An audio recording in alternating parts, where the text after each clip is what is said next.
Steve Kerr lalong pinapainit ang mga rumors kay LeBron James to Golden State Warriors. Spotted si Coach Steve Kerr na nasa kanyang sasakyan at hindi po nagatubili ang isang netizen na fan ng Warriors patungkol sa kanilang standing kay LeBron James, kung ano ba raw ang balita.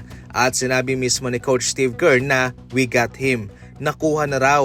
Ngayon, dalawa lang ang ibig sabihin nito, kung nagbibiro lamang ba si Coach Steve Kerr o sinasabi niya na ang katotohanan. Alam natin na ang Golden State Warriors ang pinakamainit na team sa ngayon at maraming mga NBA insider ang naglalabas ng kanilang mga intel na eventually ay mukhang sa Warriors nga raw mapupunta si LeBron James. Totally, kung gusto ni LeBron na sumama sa mga malalakas, syempre maraming mas malakas sa Golden State Warriors mga idol.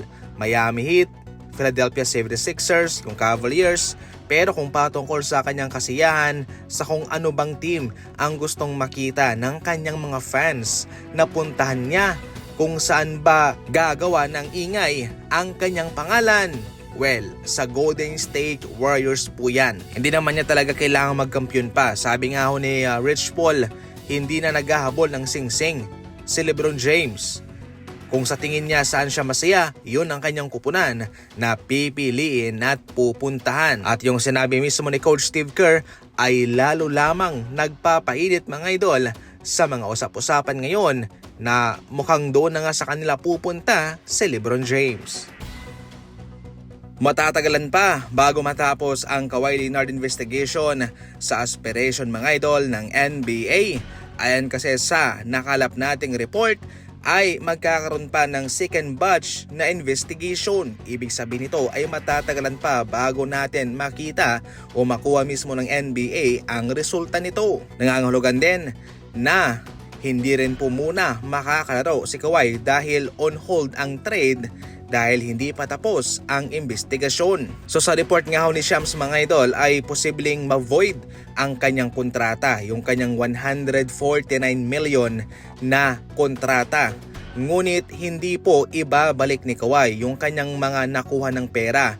Kung ano yung natitira sa kanyang kontrata ay iyon lang po ang ma-void ng NBA.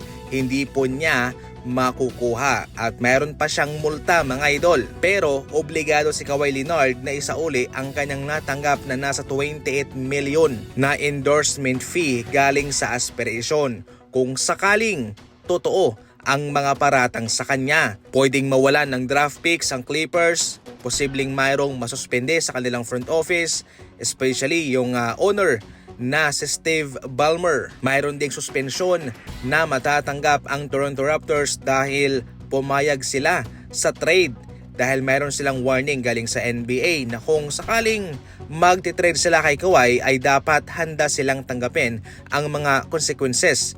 Kaya mayroon din silang matatanggap na suspension mga idol.